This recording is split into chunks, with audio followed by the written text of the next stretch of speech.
My name's Claire Murray. I'm Head of Development and Marketing at the Lyric Theatre, as you say. I'm also Vice Chair of Theatre and Dance NI. So as well as agree with what has been discussed so far and absolutely the critical need for all the fiscal interventions that both Rupert and Emma Jane have mentioned, I would just like to give a very quick overview of the broader arts sector in Northern Ireland before I hand over to my colleagues. We very much welcomed the £29 million which was given to the broader sector here as part of the Culture Recovery Fund. We must stress, though, that for many this support has not yet been fully felt. So theatres and venues have been eligible to apply for up to £500,000. But at this point in time, we won't have notice of the outcome of that award until the end of January at the very earliest. And similarly, the outcome for Independent Creative Awards will not be announced until February. And of course, all money is to be spent by the 31st of March. To exacerbate this particular issue, we don't have multi-annual funding structures in place here. So come April the 1st, we are in a really precarious financial position as there's no funding in place for Arts Council clients. And in fact, the application process hasn't begun. But I just wanted to highlight with the panel some features of the culture sector in Northern Ireland that are slightly different to the other regions. So unlike in England, Scotland and Wales, theatres and most arts centres here have remained closed to the public since last March. And we still have no indication of a reopening date, and we never have reopened. So we're still stuck at stage 2 of the roadmap.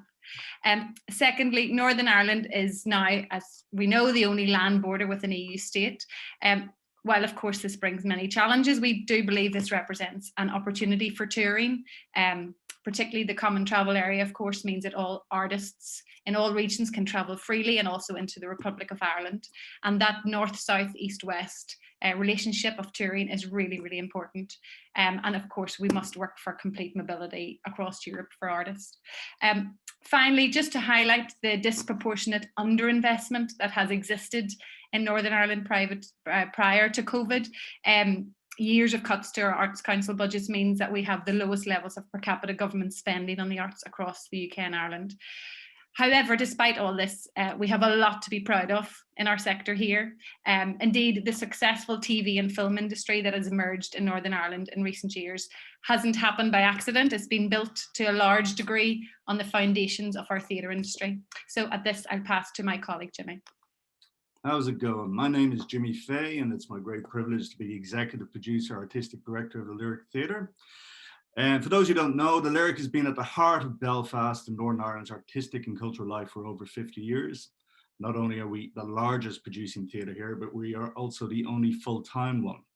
It's important to emphasise that the theatre is a producing theatre, not a receiving house, and the work on our stages is created or co-produced by us for the most part. The Lyric is a creative factory from the rehearsal room to the stage. The Lyric famously and courageously never once shut its doors during the whole dark period known as the Troubles. It's been a theatre for all of our communities, all the voices, whatever politics, beliefs, creeds, religions have found a place on our stages, and will do so ongoing. We're the largest employer of freelance workers in Northern Ireland. Every actor you've ever heard of from here, Liam Neeson, Dunbar, Adrian Dunbar, Tarlin O'Neill, most of the cast of Derry Girls, Game of Thrones, to name just a handful, have all played at the Lyric stage. The Olivier Award-winning actor of 2017, Anthony Boyle, came from our drama studio only a couple of years before that. David Ireland wrote the extraordinary Cypress Avenue while artist in residence in the Lyric. Our creative learning program engages and trains our young people from various and different backgrounds. We don't have a full-time drama school here, and the Lyric is one of the few theatres which offer training for drama students to apply to colleges in England, in Ireland, elsewhere. We produce up to 10 Lyric productions and 5 large-scale education and outreach programs every year, by far the highest output for any producing theatre here.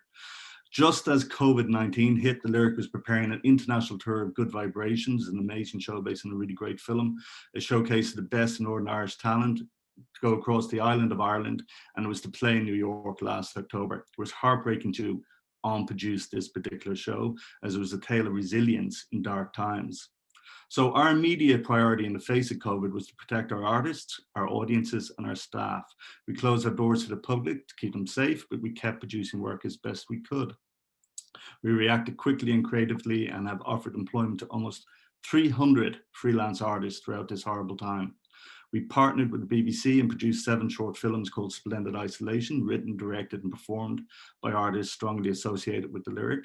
We produced a series of vibrant new plays, some co-productions with Travers, for example, as digital offerings on our social media channels. We performed online workshops. We've kept our drama studio going as best we can with 19 new recruits this year. Our work has reached a considerable number of audiences from across the globe. Even today, right now, following strict government compliance measures and guidelines, we are currently rehearsing in the theatre for a new production of an outstanding new play by David Ireland called Sadie, which will be broadcast in the spring as part of the BC's Lights Up season. The most urgent consideration for the Lyric Theatre in 2021 is to invest in our digital infrastructure skills and capabilities as we envision this new way of programming and producing will continue into 21, 22 and onwards. We need to keep employing artists, freelance artists, actors, writers, directors, designers, wardrobe, stage technicians, and we need to keep our audience engaged. If the Lyric Theatre goes down, it will be detrimental to the whole sector here. I'll pass you on to my colleague Micheál. Thank you. Thanks, Jimmy. Good afternoon. Yeah, my name is Michel Meegan and I'm responsible for finance and HR at the Lyric Theatre. Like all arts venues, the onset of the pandemic had an immediate and detrimental impact on us. Closure of the building, cancellation of our programming and refunding of all ticket sales. All earned income ceased overnight, while we continue to incur extensive building and staffing costs. Protecting our staff was a key priority. The JRS was and is a lifeline to the theatre and the reason we've been able to maintain all our staff with no redundancies expected this year. This is huge for us. We've managed our finances through a combination of cost-cutting, fundraising, developing partnerships, and continue to develop a model to monetize our digital output. But despite the mitigations and support, we are still expecting a deficit for the year, but it could have been worse, a lot worse, and we will be able to absorb these losses. We appreciate that not all organizations will be so fortunate. 2021 is likely to be even more challenging. The ongoing uncertainty around COVID and reopening plans, coupled with the practical and untested implications of Brexit. Our key concern is our level of funding. Much has been made of the need to spend emergency funding by the end of this year, and I add my voice to those concerns. As an accountant, I understand the importance of financial periods and in-year budget allocations, but the coronavirus does not recognise April as a new financial year. The challenges, financial and otherwise, caused by the crisis will remain. We've all seen the impact. We've also seen the impact, and it's been discussed earlier, of the crisis on significant overheads, including insurance premiums, all skyrocketing, ERS up 70% at the latest renewal. This is all leading to increasingly skewed budgets over the next 12 months. As the largest employer of theatre practitioners here, our team are our backbone. A pressing concern, as mentioned earlier, is the impact the pandemic has had on mental health and well-being.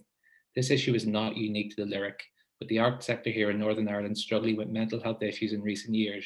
This is compounded further now by the COVID crisis. While there is anxiety about what happens beyond March, there is also huge uncertainty about the future of our sector. We have concerns about the survival of our artistic community and the sustainability of our talent pool. Like my colleagues, I would reiterate the need for an economic recovery strategy for the arts sector, including a rollover of recovery monies and an extension of COVID support schemes, both individual and for organisations. Also an action plan that will prioritise mental health issues and deal with the implications of the EU exit. Thanks for your time today on behalf of the Lyric Theatre and the wider arts sector in Northern Ireland.